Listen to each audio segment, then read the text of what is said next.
Il était, dans les pilotes, extrêmement talentueux et, encore une fois, concentré sur ce qu'il avait envie de faire, vraiment déterminé. Depuis tout jeune, il a toujours été aux avant-postes. Il s'est toujours battu pour la gagne.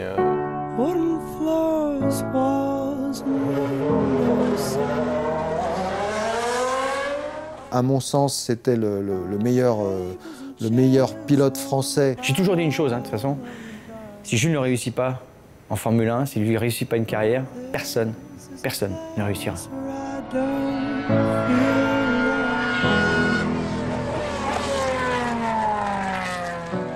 Il était jeune, il est beau, en pleine forme, et puis tout s'arrête.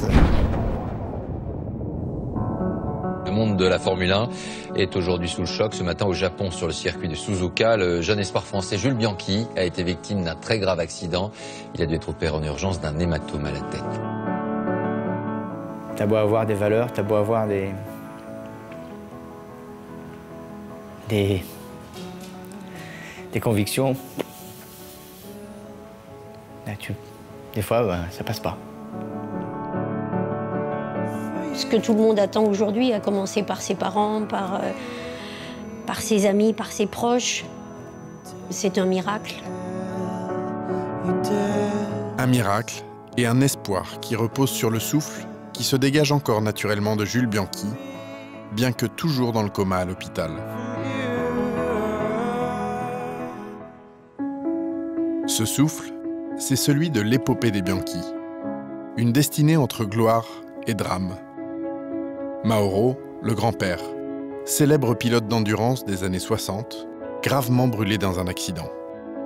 Lucien, le grand-oncle, décédé à 34 ans d'une sortie de route sur la piste du Mans. Lui, Jules Bianchi, le dernier de la lignée, fasciné par les prouesses de ses aînés.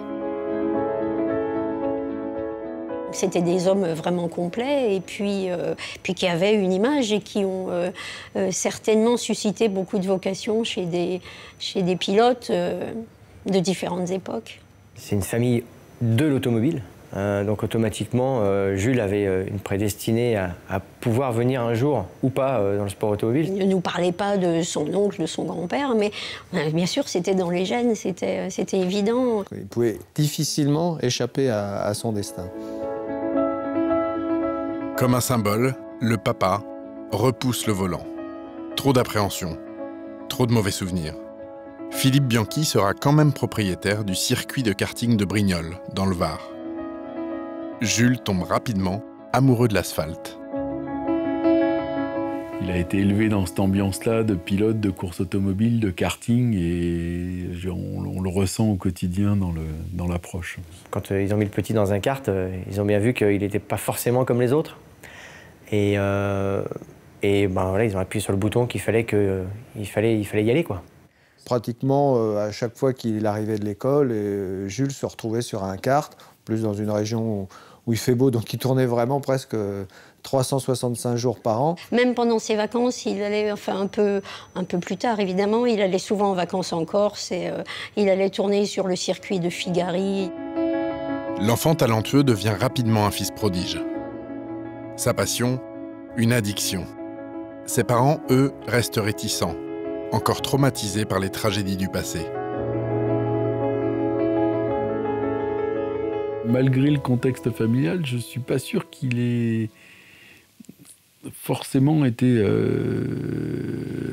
destiné à être pilote très très jeune, quoi, parce que même s'il a commencé le kart très tôt, je ne sais pas si la famille poussait à 100%. Quand on a un môme comme ça, on est obligé de lui donner sa chance. On ne peut pas non plus vivre aussi tout le temps en permanence en se disant mon fils il s'appelle Jules Bianchi et j'ai pas envie qu'il fasse de la voiture. Jules Bianchi persiste. La famille n'a plus d'autre choix que de l'accompagner. Il intègre rapidement le giron de la Fédération française du sport automobile. Il est l'un des 10 jeunes pilotes ciblés par les hautes sphères tricolores. Bonjour. Bonjour. Jules Bianchi. Jules Bianchi, quel âge? 16 ans. Et lui, il est vraiment dans le milieu, il est vraiment né dans le milieu et c'est un des garçons que j'ai aujourd'hui en main et qui représente les futurs espoirs. C'est vrai que quand j'ai vu rouler Jules Bianchi, j'ai eu un coup de cœur. J'ai eu un coup de cœur, j'ai dit ce minot-là, il est extraordinaire. Rapide, habile, le Niçois se construit au gré des courses, des podiums et des victoires. Repéré par l'agent Nicolas Todd en 2006, Jules Bianchi intègre la prestigieuse Ferrari Academy.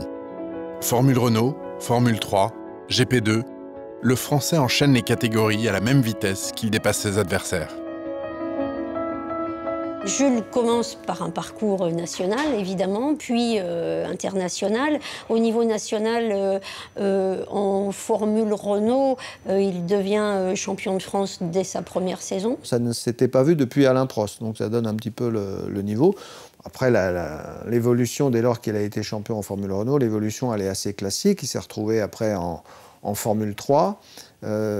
Formule 3, là, ça commence à devenir sérieux parce que c'est vraiment un championnat international où on retrouve d'autres grands espoirs. Des pilotes qui dominent en F3, alors qu'ils venaient dans la foulée des Hamilton, Hülkenberg et autres, avec en équipier Bottas la dernière année.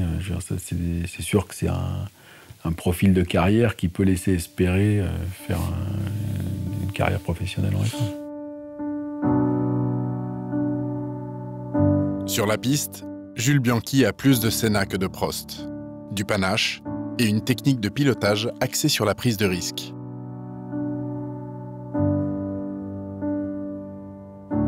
Il avait cette capacité à aller très vite tout de suite, sous la pluie, sur le sec. Il arrivait dans une situation, à un moment précis, il se mettait dans un petit trou de souris en disant « j'y crois et ça va le faire ». Et là, à ce moment-là, ça le faisait. Jules, au cours de sa carrière, a eu une capacité à dépasser, on va dire, exceptionnelle. C'était vraiment un virtuose du pilotage.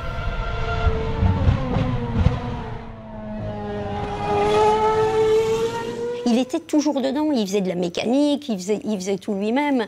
Oui, c'était un pilote complet, entier.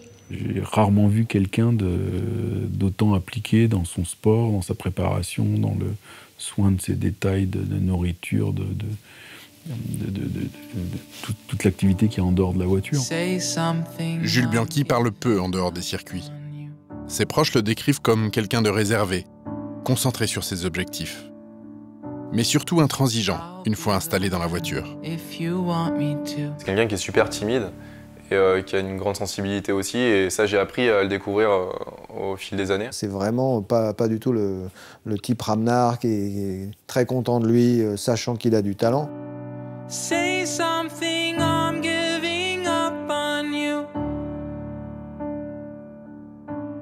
Quand il était sur un circuit, c'était un sérieux. Son caractère, c'est-à-dire sa détermination, c'est ce qui fait sa force, c'est-à-dire qu'il n'a jamais le morceau.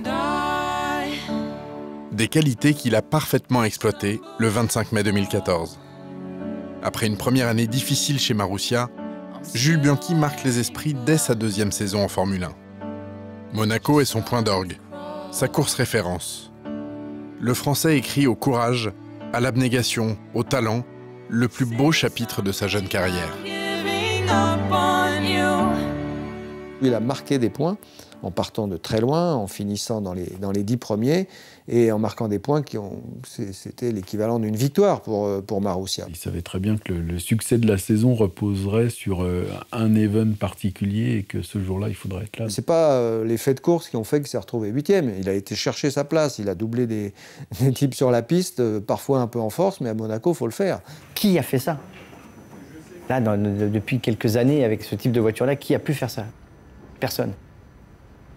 Il était vraiment dans les petits papiers de Ferrari qui voulait le placer dès 2015 dans une écurie un peu plus huppée que ne l'est Marussia. Cette année, on espérait le voir chez Sauber. On espérait que Ferrari arriverait à le promouvoir chez Sauber. Et pourquoi pas un jour devenir pilote Ferrari, c'était vraiment pas utopique. Circuit de Suzuka le 5 octobre dernier. Les conditions climatiques sont dantesques. L'alerte au typhon n'a toujours pas été levée. Un mauvais pressentiment gangrène le paddock. D'abord retardé, le Grand Prix se court sous une pluie battante. Le soleil ne brille plus depuis longtemps. La visibilité, elle, est quasi nulle. 43e tour. Adrian Sutil perd le contrôle de sa voiture au virage numéro 7.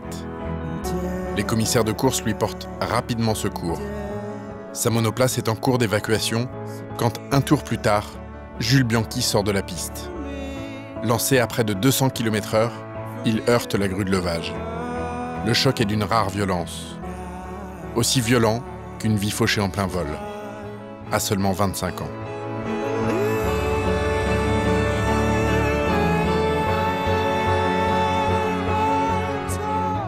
Sutil assiste à l'accident et il voit Jules. Il voit le regard de Jules il le voit, il a les yeux ouverts quand sa visière est ouverte. Et Sutil nous a dit, ensuite il a fermé les yeux, comme si c'était endormi.